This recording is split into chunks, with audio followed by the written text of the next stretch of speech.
Good morning and welcome to Today in Putnam County, hosted by Putnam County Mayor Randy Porter, the show that takes a look at the events and what's happening all around Putnam County, as well as interviews with local, community, and business leaders. And now, sharing his insights and experience, here's Today in Putnam County with County Mayor Randy Porter. Thanks, Philip Gibbons, and thanks for joining us today. Hope you're having a great weekend. Hope 2024, brand new year, is being good to you. Hey, it's a clean slate. Get started all over and forget about everything that happened in 2023 and make great things happen in 2024. Hey, this week's show is all about one of our county offices, the Register of Deeds. Some of you may know about it, some of you may not. Probably if you've not had to do a deed research or bought a new home, you may not know about it. But today you're going to figure out and hear all the great things that office does. I've got as my guest this week the Register of Deeds. It's Mr. John Sanders. Good morning, John. Good morning, Randy. Thanks for being on the show. Into office now for a little over a year, and I remember when I took office, the one thing that people told me, it was like drinking water out of a fire hose.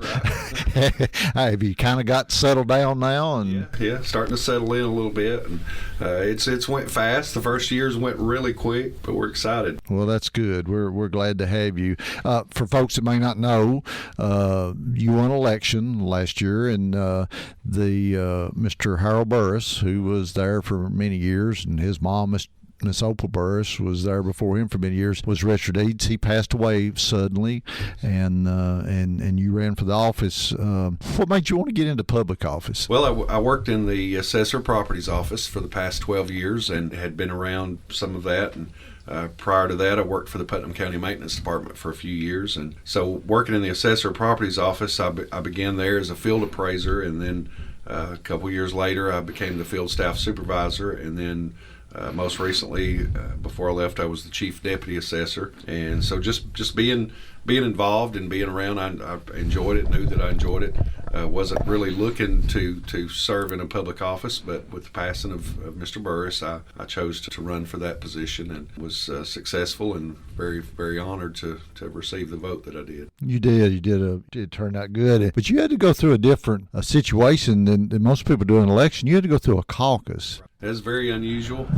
They don't have that very often. I think there's been one or two in the history, yeah, county, and so that was an interesting thing to go through, and it was a short window to have the caucus and then the election just a couple months later, the general election, and so it was a different experience for sure. For folks that may not know what a caucus is, so it happens instead of going through a primary election like we do, where we have the Republican and Democratic primary, and you choose who is going to be your Republican and Democratic nominee, and then you have the general election in August, and those two run against each other if there is a nominee for each one of them. This is a caucus. So they pick one Saturday morning, and everybody that wants to be a candidate for the caucus tries to get as many people to turn out on that Saturday morning, as many registered voters to turn out as they can. And then who brings out the most wins the caucus. Regulations to that, you have to have voted in 3 of the last 4 elections with that party, and so that narrows the field a little bit, because although most people try to vote, I think you have times where you miss 1 or 2. Yeah. And so you're not eligible to vote in a caucus if you haven't voted 3 of the last 4. And that was hard, wasn't it, John, trying to come up with these people that could meet those qualifications to get them. I know that when we looked that morning at the group, I mean, that was a pretty small group compared to the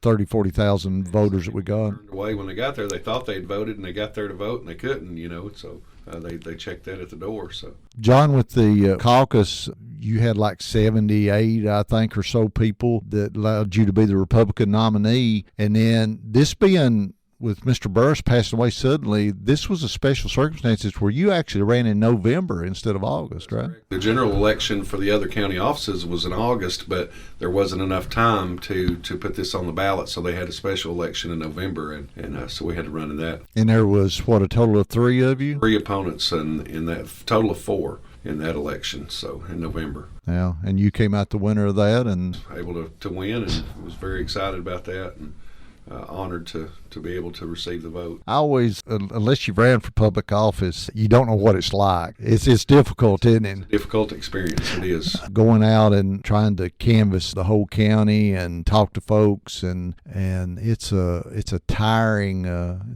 job. Enjoyed meeting people and talking to people, but it's quite an experience to be out every day and and try to attend everything you can to meet people and still try to work too. That's Yeah. right. That's right. We have a lot of events and stuff that go on in Putnam County, and of course, when you're running for office, you got to be at every one of them and try to do it. We're talking with John Sanders today. He's our Register of Deeds, was elected a little over a year ago, and we're talking with him about his running for office, and we're going to get into all the things about his office and what it does, and some major changes that has been made to the office in some of our segments coming up. John, a lot of people probably don't know what the Register of Deeds office does. No, they think about it by its name, that you take your deed when you buy a house or a piece of land and register, but it's kind of just go through and give us an overall summary of what all the office does do. We actually record over 100 different types of documents in the registrar's office. Some of the services provided, attorneys, surveyors, title searchers all come into our office daily to use the public computers to search various types of documents pertaining to the office. Of course, we're there to provide any assistance that they might need the best we can. Documents brought into the office daily by attorneys, banks, title companies, landowners, and contractors. A few of those documents we record include warranty deeds, quitclaim deeds, deeds of trust, assignments, modifications, leases, judgments, releases, fixture filings, plats, charters, and then of course DD 214s. In addition to that, we answer a lot of phone calls every day, able to answer a wide variety of questions, and of course we do a lot of emailing of documents so that real estate agents or attorneys don't have to make a special trip just to the office. And then we record e-files, electronic filing. That's become more of a thing in the last few years. We do several of those daily as well, and our staff works very hard to offer a warm and inviting atmosphere to anyone that comes in the office, and that's been something important to me, that customer service be our top priority. It's very important that we assist everybody the best we can in there. So. Absolutely, and we're all public servants, aren't we? If you're running for public office and you don't have a servant's heart and you're not running to serve the public, you're running for the wrong reasons, and it usually doesn't work out well when we get in. And we all,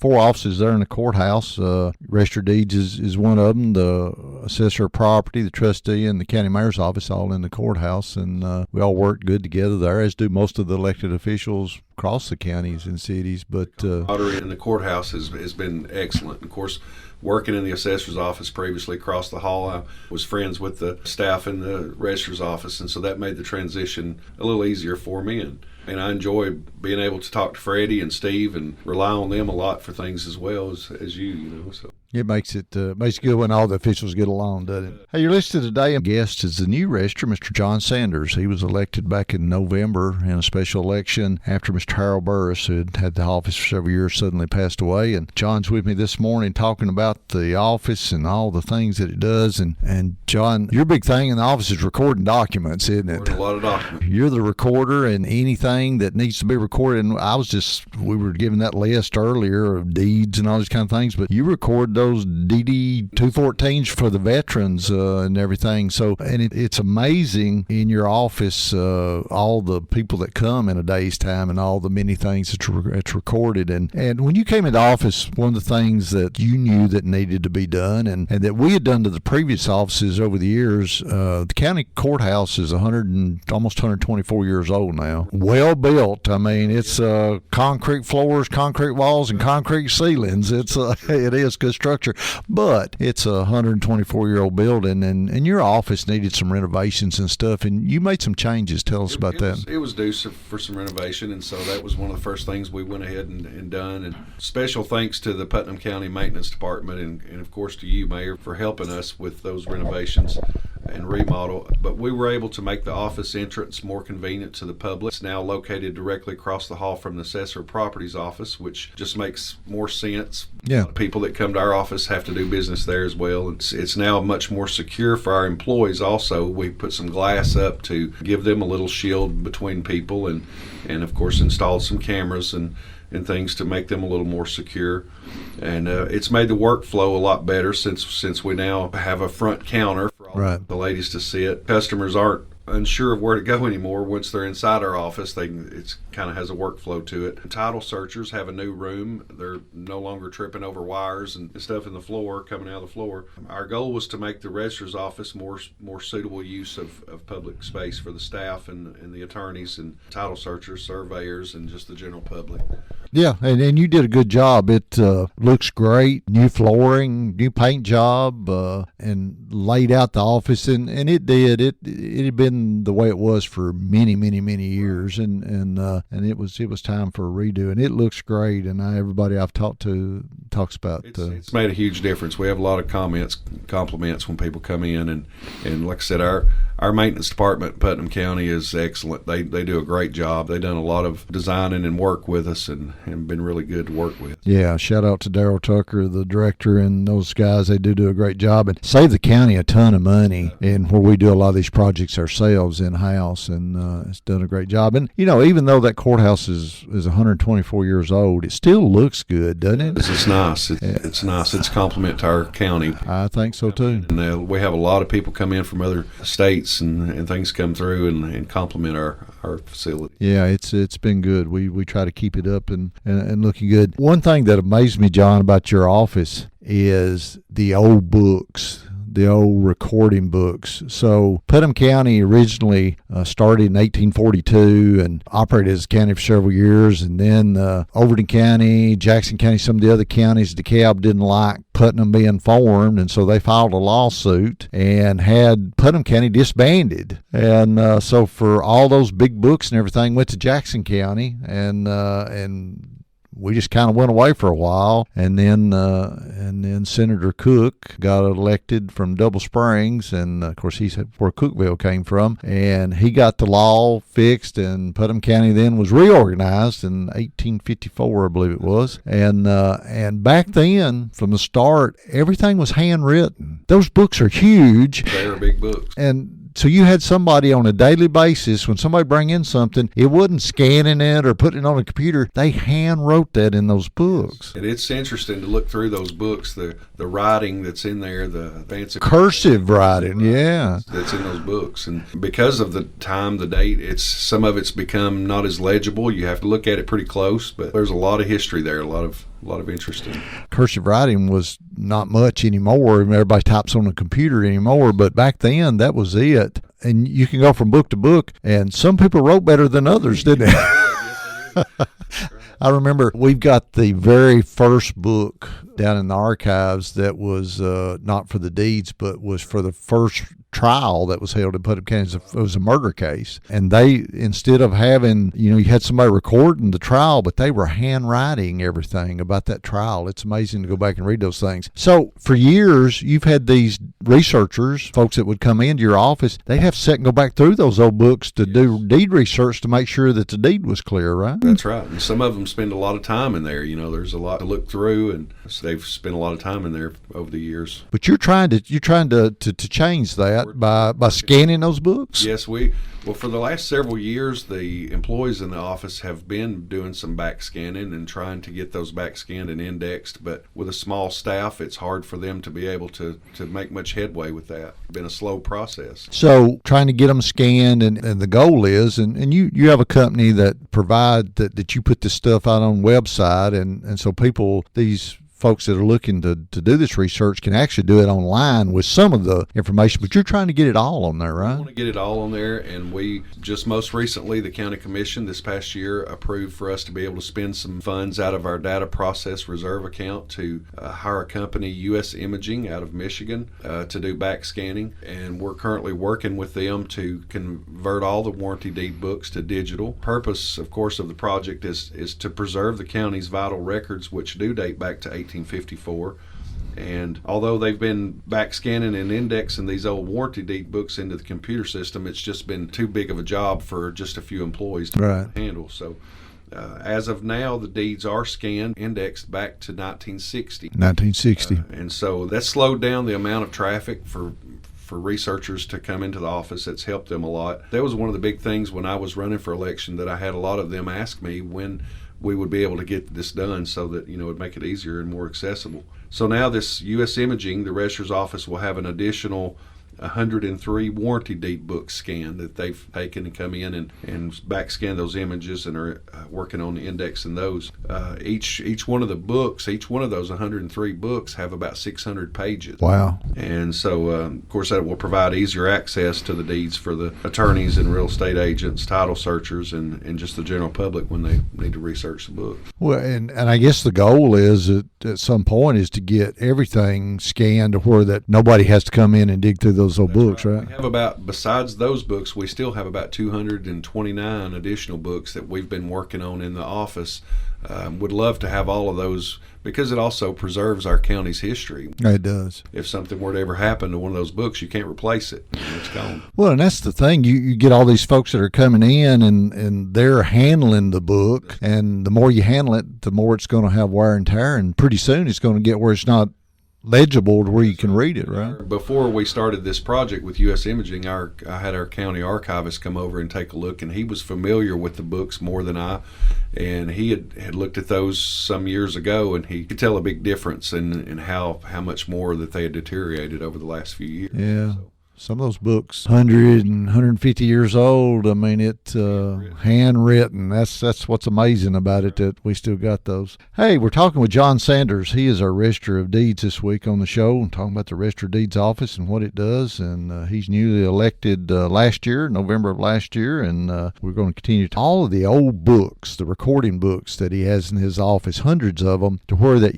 years ago, when Putnam County was started in the 1854 and up, everything was hand recorded, and all those books are still there. And going back and researching for deeds and stuff in those books get wear and tear. So John is working on a project to scan all of those back books. And John, you've got a bunch of them. You were talking about you had all back to 1960 and looking at scanning the others. There's a new thing called OCR? That's correct. It's updated software that we have been able to get. It's optical character recognition. The software really improves there being any chance of human error in the indexing of the documents. And of course, we try not to make mistakes in the registrar's office, but sometimes human error kicks in. Yeah. We make a misspell or something like that on a deed or a document. This OCR software that we've obtained, it scans and reads the documents all the way back to the beginning of anything that's ever been indexed in the registrar's office.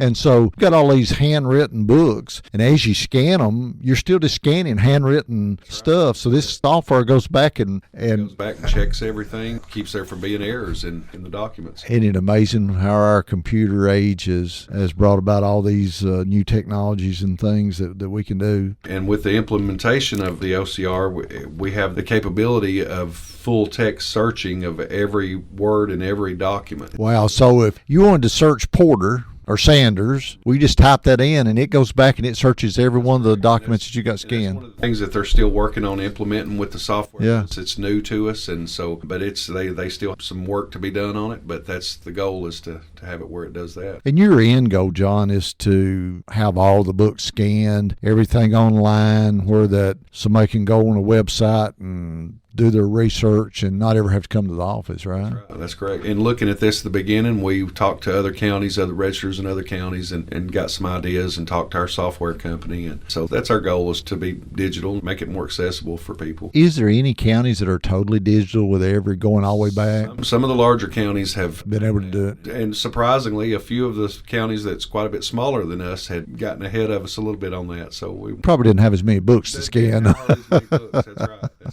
Well, you're doing a great job being able to do that and get all that online and all those old books, because we'll make sure that information is preserved. Let's talk about scams and fraud for a minute. So in this day and time that we live in, it seems like there's always somebody trying to scam somebody out of stuff. And I know you get it like I do. You get text and you get emails and websites and all this kind of stuff. I've been seeing it on TV and listening on the radio where they're talking about being able to fraud or scam you out of your property. Yeah, there's been a lot of that. We get a lot of calls and people coming in and asking us about that. So we have begun including a letter with all the transactions in our office to help make the public aware that if you receive a call or a letter in the mail from somebody stating that the company can provide provide you, the property owner, with a copy of your grant deed or property profile of your property for a considerable price. I think most of them we're getting right now that people's bringing in, it's around $112. They're asking to charge you to just disregard that. It's not from us. You can get a copy of your deed or anything pertaining to your property at the Putnam County Courthouse at no cost as a Putnam County landowner. Right. Anytime you need it, we're there to help you with that and want to provide that for you at no cost. I think you've come up with a way that a thing that folks can sign up for. Is it called My Land Alert? My Land Alert. The Register of Deeds office now offers a property fraud alert notification website for all the citizens of Putnam County. It's absolutely free. All you have to do is go online, www.mylandalert.com. After you sign up with My Land Alert, if any document that's recorded in the registrar's office matches your name or your business name, you'll be notified at the email address immediately that you provide. My Land Alert will send you an email of what was recorded. This service, of course, helps notify the citizens of Putnam County of any possible property fraud or somebody trying to do something with your property. So don't go out and listen to this stuff you hear on TV of signing up for this or that and charging you so much money. You've got something here that's offered and it doesn't cost them anything, right? Cost you anything. And of course, most of those things like your deed and whatever, we provide that for you. If you just come in the office, we'll give you a copy of that.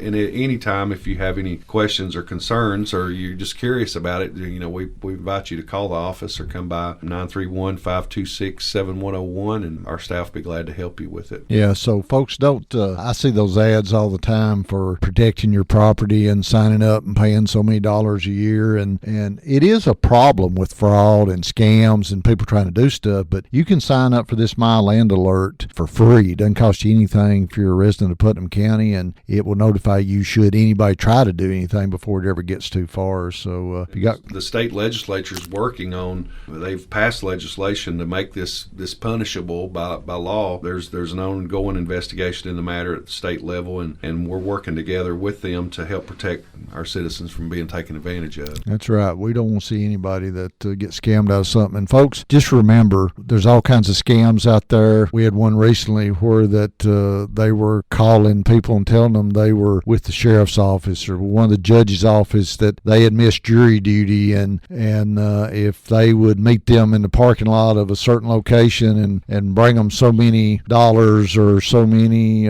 these credit cards you can buy in the businesses that are prepaid, that they take care of it. Folks, don't do that. They're not going to call you if you miss jury duty, and they're going to send you a letter that'll come from the clerk's office, or there's going to be a deputy show up at your door. It's not going to be somebody trying to do that. So if you ever think that there's something wrong with somebody trying to scam you or fraud you, call the police department, call the sheriff's department, and make sure that you don't buy into any of those. John, you had some amazing numbers. I thought of the documents and fees and everything that you collected last year. A minute or two we got left. Talk about that. The documents recorded and fees collected in last year was we recorded 12,127 documents in our office. We collected $3.2 million in state taxes. The county was able to retain $394,000 of that. It's been a blessing to us. We've had a lot going on. We just got to figure out a way to keep more of that here instead of it going to the state, don't we? It's kind of like sales tax. 9 3/4, but the state gets 7% of it, and it doesn't stay here. But we're blessed to live in a community where there's been a lot of, and your office has been very busy. When I look back at the numbers prior to 2019 or 2020, it's still busy, but nothing like what it is now because we've had so many transactions, hadn't you? People moving here, buying houses, land being developed. And every week, from other states and just asking and looking, inquiring about property. And just a few weeks ago, we had a family come in, and the man said they were moving here. His family was moving here, and I said, where are you moving from? He said, don't hold it against me. I said, we won't. We're coming from California, but we're not bringing our politics with us. But anyway, it was 19 family members. Yeah. His whole family coming. Yeah, it's amazing. They're moving here, and most of them are coming here for the right reason. Yes. I just saw the new U-Haul stats that came out, and Tennessee was number 5 for states that people are moving to. We were number 1 there one year, and number 2, number 3. We dropped down to number 6, but we're back up to number 5. So the secret's out, isn't it, John? Lots of folks wanting to move here. I appreciate you being on the show. Appreciate the job you do and the great working relationship we have, and look forward to having you on again sometime. I appreciate that. Hey, folks, that's our show. I wanted to talk just a little bit about how excited I am for what's going on in our county. We've been able to accomplish a lot over the past several years, and I truly believe the future looks very promising for our county in 2024 and beyond. And I just want you to know I remain committed to making sure our county continues to be a great place to live, work, and raise our family for many years to come. As always, thank you for allowing me to continue to serve you as your county mayor. We live in a great county that we call home, and we want to keep it that way. That's our show for this week. Hope you always listen to us every weekend on Today in Putnam County here on all the Zimmer family of radio stations. I'm County Mayor Randy Porter, hoping you have a great rest of your weekend, and may God continue to bless Putnam County. You've been listening to Today in Putnam County, hosted by Putnam County Mayor Randy Porter.